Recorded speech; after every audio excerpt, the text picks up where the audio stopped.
ஸ்ருங்கேரி பீடத்தில்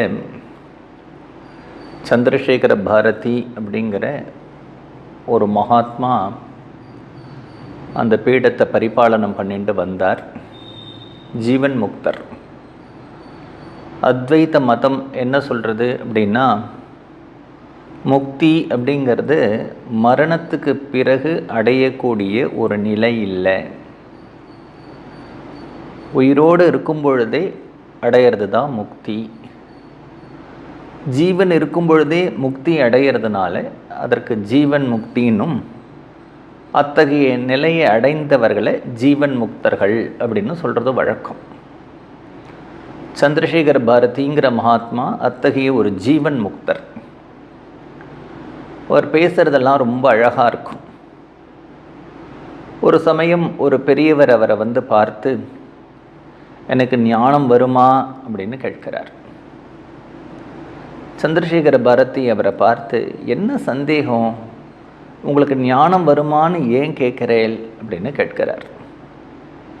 உடனே வந்தவர் சொல்கிறார், எனக்கு சம்ஸ்கிருதம் தெரியாதே, அதனால தான் கேட்குறேன் அப்படிங்கிறார். சந்திரசேகர பாரதி உடனே திருப்பி பதில் சொல்கிறார், சம்ஸ்கிருதம் தெரியலன்னா என்ன, ஏன் ஞானம் வராது அப்படிங்கிறார். வந்தவர் சொல்கிறார், சம்ஸ்கிருதம் தெரிஞ்சாதானே சங்கரருடைய பாஷ்யங்கள்லாம் படிக்க முடியும். கீதா பாஷ்யம், உபனிஷத் பாஷ்யம், பிரம்மசூத்திர பாஷ்யம், இதெல்லாம் படிக்க முடியும். அப்படி படித்தாதானே ஞானம் வரும் அப்படின்னு உடனே சந்திரசேகர பாரதி உடனே அழகாக பதில் சொல்கிறார், சங்கரருக்கு சங்கர பாஷ்யம் படித்தா ஞானம் வந்தது அப்படிங்கிறார். எவ்வளவு அழகாக ஒரு விஷயத்தை சொல்லியிருக்கார் பார்த்தேலா. அவர் பெரும்பாலும் தனிமையிலே இருப்பார். ரொம்ப பீப்புளோட இன்டராக்ட் பண்ணுறதை விரும்ப மாட்டார். அங்கே ஸ்ருங்கேரியிலேயே நரசிம்ம வனம்னு ஒரு வனம் உண்டு. அந்த வனத்திலேயே எப்பொழுதும் ஆத்ம விசாரம் அதிலேயே இருந்துருப்பார். 13 வயது பட்டத்துக்கு வந்தார். 54 வருடங்கள் இந்த உலகத்தை பாவனமாக்கினார்.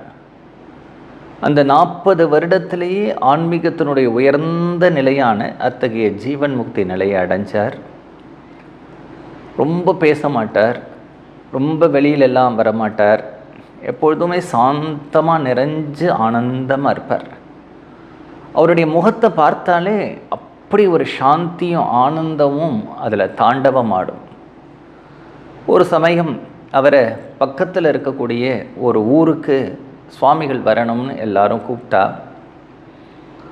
அவர் பெரும்பாலும் வெளியூருக்கு வரதை ரொம்ப தவிர்ப்பார், கூட்டத்தை தவிர்ப்பார், தனிமையிலேயே இருந்துருப்பார். அவர்கள் ரொம்ப நிர்பந்தப்படுத்தினதுனால சந்திரசேகர பாரதி சுவாமிகளும் நான் வரேன் அப்படின்னு சொன்னார்.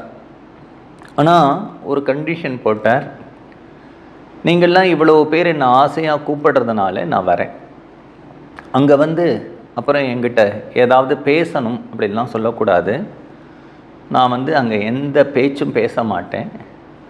நீங்கள் கூப்பிட்டதுனால அந்த ஃபங்க்ஷனுக்கு வருவேன், ஃபங்க்ஷன் முடிந்த பிறகு கிளம்பி வந்து விடுவேன் அப்படின்னு சொல்லிட்டார்.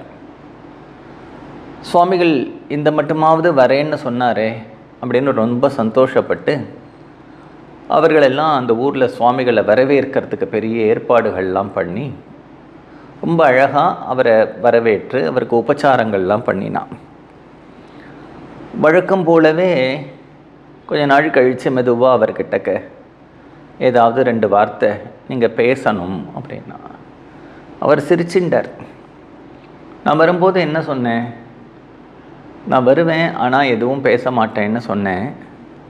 நீங்கள் சரின்னு என்னை கூப்பிட்டேல், ஆனால் இங்கே வழக்கம் போல் எல்லாரும் பண்ணுற மாதிரி ஏதாவது 2 வார்த்தை பேசணும்னு சொல்கிறேன் அப்படின்ன உடனே அவர்லாம் சொன்னால், இவ்வளோ ஜனங்கள் வந்திருக்கா, உங்களை மாதிரி ஒரு பெரியவாளுடைய வாயிலிருந்து ஒரு மங்களகரமான வார்த்தைகள் 4 வார்த்தைகள் ஒரு அனுகிரகமாக நீங்கள் பண்ணினேன்னா அவர்களுக்கெல்லாம் அது பாக்கியமாக இருக்கும், வந்த ஜனங்களும் ரொம்ப சந்தோஷப்படுவா அப்படின்னு சொன்னார்.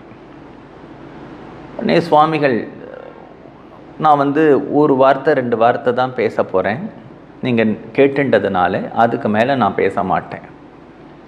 சரி, ஏதாவது ஒரு வார்த்தையாவது 2 வார்த்தையாவது எல்லாருக்கும் அனுகிரகம் பண்ணுற மாதிரி நீங்கள் பேசுங்கோ அப்படின்னு உடனே சுவாமிகள் சொன்னார், நீங்கள் எல்லாரும் தெய்வத்தை நம்புங்கோ, தெய்வ நம்பிக்கையோடு வாழுங்கோ அப்படின்னு சொல்லிவிட்டு அந்த பேச்சை முடிச்சுட்டார்.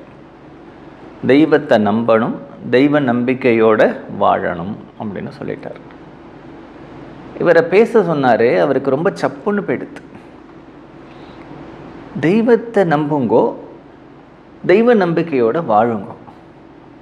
சுவாமிகள்கிட்ட போனார்.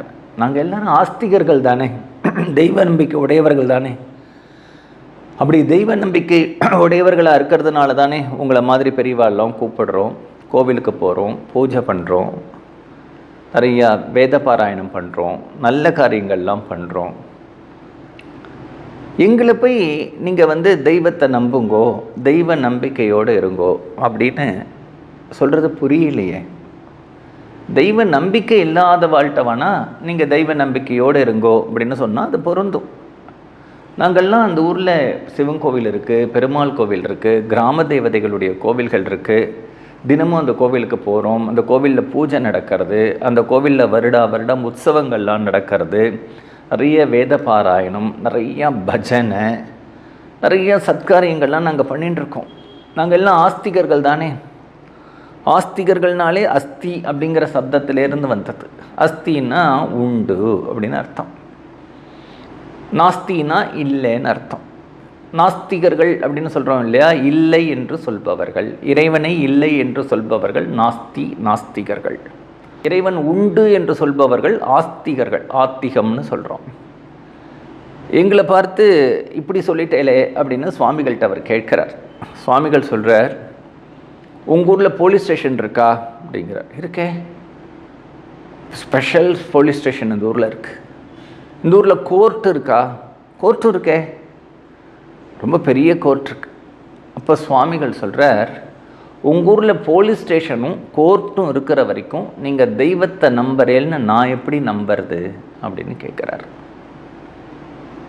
அப்போ அவர் உடனே சுவாமிகள் மேலே சொல்கிறார், கோவிலுக்கு போய் விசேஷமாக திருமஞ்சனம் பண்ணுறது, பிரசாதம் பண்ணுறது, பிரதட்சணம் பண்ணுறது, யாத்திரை போகிறது, நிறைய வேத பாராயணம் பண்ணுறது, பஜனை பண்ணுறது, ஜபம் பண்ணுறது, புண்ணிய க்ஷேத்திரங்களுக்கெல்லாம் போகிறது, தீர்த்தங்களுக்கெல்லாம் போகிறது, இதெல்லாம் ஒரு பக்கம் இருக்கட்டும், நான் இல்லைன்னு சொல்லலை.